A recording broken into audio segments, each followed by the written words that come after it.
యోసేపు కోరుకున్నది ఏంటో తెలుసా? తన అన్నయ్యల జీవితంలో మార్పు. ఏ పాపాన్ని అయితే వాళ్ళు 22 సంవత్సరాలుగా దాచిపెడుతూ వచ్చారో ఆ పాపాన్ని వారు ఒప్పుకున్నప్పుడు అటు యోసేపుతో సమాధాన పడ్డారు, తండ్రితో సమాధాన పడ్డారు. ఇప్పుడు అందరూ కలిసి యోసేపు ఉన్న స్థలానికి వెళ్ళబోతున్నారు. ఆ తర్వాత ఏం జరిగింది? యోసేపు యాకోబు కలుసుకున్నారా? యాకోబు ఫరోని ఎదుర్కొన్నాడా? ఫరో వేసిన ప్రశ్నలు ఏమిటి?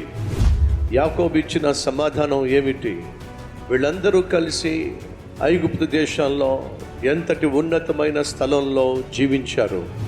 కని విని ఎరుగున రీతిలో రాబోయే ఆదివారం యోసేపు యొక్క జీవిత చరిత్రలో ముగింపు ఘట్టాన్ని మీరు చూడబోతున్నారు.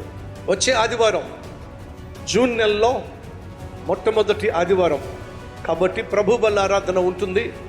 ఏ ఒక్కరు మిస్ కాకండి. ప్రతి ఆదివారం ఉదయం 6 గంటలకు, ఉదయం 9 గంటలకు, మధ్యాహ్నం 12 గంటలకు, సాయంత్రం 6 గంటలకు జరిగే ఆరాధనలకు తప్పక రండి, కుటుంబంగా రండి. స్థలం SLN function hall, Erramukkapalli circle, Bakarapet railway gate దగ్గర, విశ్వనాథపురం, కడప.